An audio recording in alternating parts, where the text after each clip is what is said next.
जब अन्याय अपनी हदें पार करता है, जब अत्याचार की तलवार निर्दोषों के गले पर चलती है, तब जन्म होता है एक क्रांति का, एक युग पुरुष का। जन्म होता है छत्रपति शिवाजी महाराज का। सन था 1630। शिवनेरी का दुर्ग, मां जीजाबाई की कोख से जन्मा हुआ बालक, जिसे पूरे हिंदुस्तान की तस्वीर बदलनी थी।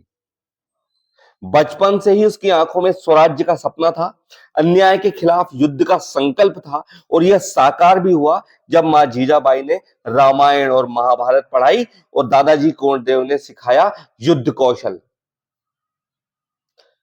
मुगलों और आदिलशाही की काली परछाइयां जब मराठा भूमि पर पड़ी, तब शिवाजी ने सिंह की तरह गरज कर कहा, स्वराज्य मेरा जन्मसिद्ध अधिकार है। और मात्र 16 वर्ष की उम्र में ही शिवाजी ने पहली बार तोरण का किला जीतकर हिंदवी स्वराज्य की पहली ईंट रख दी थी। अफजल खान। अफजल खान बीजापुर की आदिलशाही का सबसे निर्दयी सेनापति था। उसे शिवाजी को खत्म करने का आदेश मिला। उसने अपने आतंक के दम पर पूरे महाराष्ट्र को हिलाकर रखा था, पूरे महाराष्ट्र को हिलाकर रखा था। गांव जलाए, मंदिर तोड़े, निर्दोषों को मारा। लेकिन शिवाजी जानते थे कि ताकत से ज्यादा यहां पर दिमाग की जरूरत पड़ेगी। उन्होंने अफजल खान को एक गुप्त मुलाकात के लिए प्रतापगढ़ बुलाया और यह सुनिश्चित किया कि हम निहत्थे आएंगे सिर्फ अपने एक एक अंगरक्षक के साथ। अपनी प्रवृत्ति से मजबूर अफजल शाह ने अपनी आस्तीन से खंजर निकाला और जब शिवाजी महाराज को गले लगा रहे थे, पीठ में मारने की कोशिश की। बिजली से भी तेज गति से शिवाजी महाराज ने अपने जो पागनक अपने हाथों में पहनकर आए थे, अफजल खान को एक बार में पकड़कर पेट फाड़ दिया। उसने शिवाजी को तलवार निकालकर मारनी जरूर चाहिए, परंतु वहीं शिवाजी के अंगरक्षक जो उनके साथ में आए थे, संभाजी कावजी, उन्होंने उसे तुरंत मारकर खत्म कर दिया। इस युद्ध ने साबित कर दिया था कि युद्ध केवल ताकत से नहीं बल्कि चतुराई से जीते जाते हैं। प्रतापगढ़ की जीत ने शिवाजी को और शक्तिशाली बना दिया था। उसने स्वराज्य के सपने को और ज्यादा प्रगाढ़, और ज्यादा प्रबल और ज्यादा मजबूत आधार दे दिया था। इतिहास में कुछ योद्धा अमर हो जाते हैं जो अपने जीवन से ज्यादा अपने कर्तव्यों को महत्व देते हैं। ऐसा ही एक नाम है तानाजी मालुसरे, और उनकी सबसे बड़ी परीक्षा थी कोंढाना किले की विजय। समय था 1670। मुगलों ने कोंढाना किला कब्जा कर लिया था और वहां उदयभान राठौर जैसे क्रूर सेनापति को तैनात कर दिया था। यह किला रणनीतिक रूप से बेहद महत्वपूर्ण था और इसे वापस पाना मराठाओं के लिए स्वराज्य जीत का प्रतीक था। शिवाजी ने अपने सबसे वीर और भरोसेमंद सरदार तानाजी को बुलाया और कहा, कोंढाना, कोंढाना हमें वापस चाहिए तानाजी। तानाजी उस समय अपने बेटे की शादी की तैयारी कर रहे थे। स्वराज्य के लिए उन्होंने बिना सोचे हुए कहा, पहले कोंढाना फिर शादी। तानाजी ने अपने 300 मावलियों को साथ में लिया और अंधेरी रात में दुर्गम किले पर चढ़ाई के लिए निकल गए। बिना मुगलों को भनक लगे वे सीधे किले की दीवार पर पहुंचे। पता है, उनके साथ एक साथी थी, यशवंती, उनकी मॉनिटर लिजर्ड, जो उन्हें दीवार पर चढ़ने के हेल्प करती थी, काम आती थी। तानाजी ने उदयभान से पूरी वीरता शौर्यता के साथ में युद्ध किया, परंतु उस युद्ध के दौरान तानाजी वीरगति को प्राप्त हो गए। परंतु मराठाओं में शिवाजी की विचारधारा दौड़ रही थी। उन्होंने उस कोंढाना पर कब्जा किया, भगवा ध्वज लहराया, और जब यह खबर शिवाजी महाराज के पास पहुंची कि तानाजी वीरगति को प्राप्त हुए हैं, तो बड़े भावुक अंदाज से रोते हुए शिवाजी ने कहा, गढ़ आला पण सिंह गेला। और उसके बाद कोंढाना किले का नाम परिवर्तित करके सिंहगढ़ नाम रख दिया गया और रायबा की शादी शिवाजी महाराज ने बड़े धूमधाम से कराई। शिवाजी की रणनीति इतनी प्रभावी थी कि औरंगजेब ने माना शिवाजी को पकड़ना हवा को मुट्ठी में कैद करने जैसा है।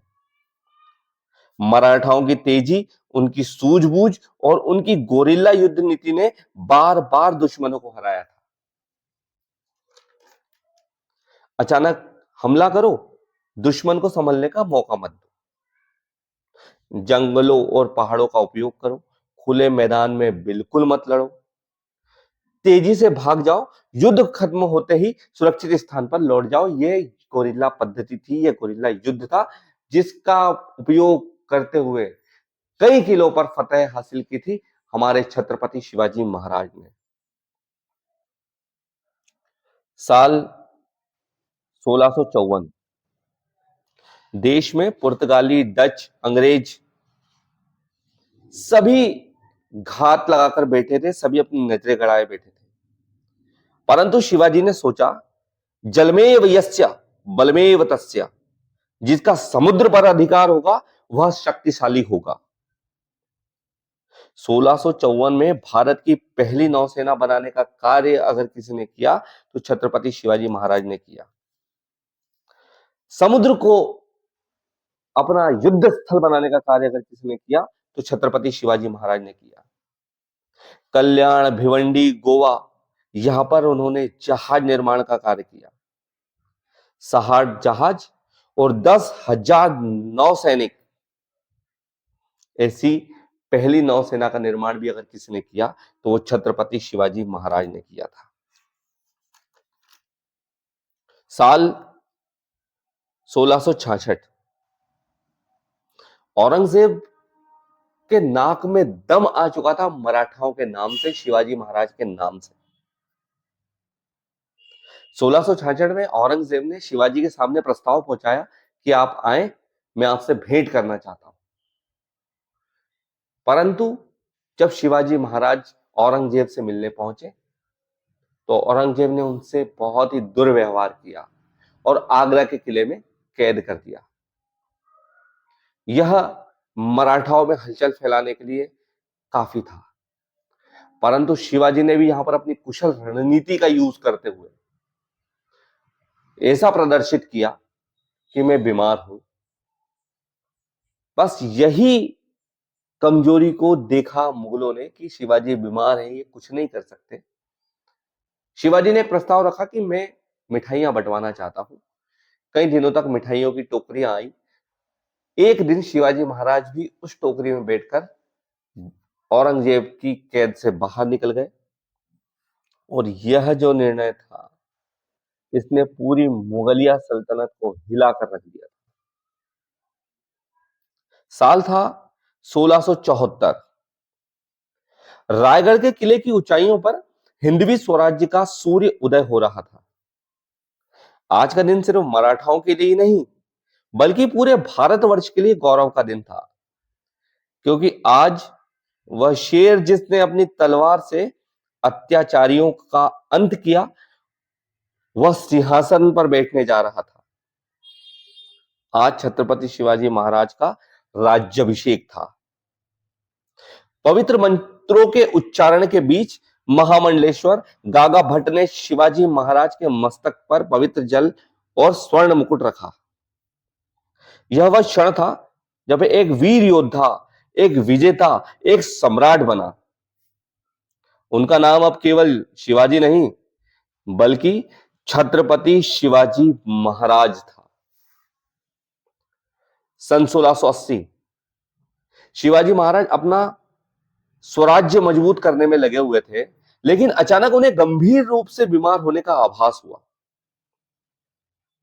3 अप्रैल सन 1960 वह मनहूस दिन जब भारत ने अपना सबसे वीर सपूत खो दिया। शिवाजी ने अपने जीवन की अंतिम सांस रायगढ़ किले में ही ली। जैसे ही यह खबर फैली, मराठा साम्राज्य में शोक व्याप्त हो गया। एक शोक की लहर दौड़ गई। साथियों, शिवाजी महाराज एक राजा ही नहीं थे, वे एक विचारधारा थे।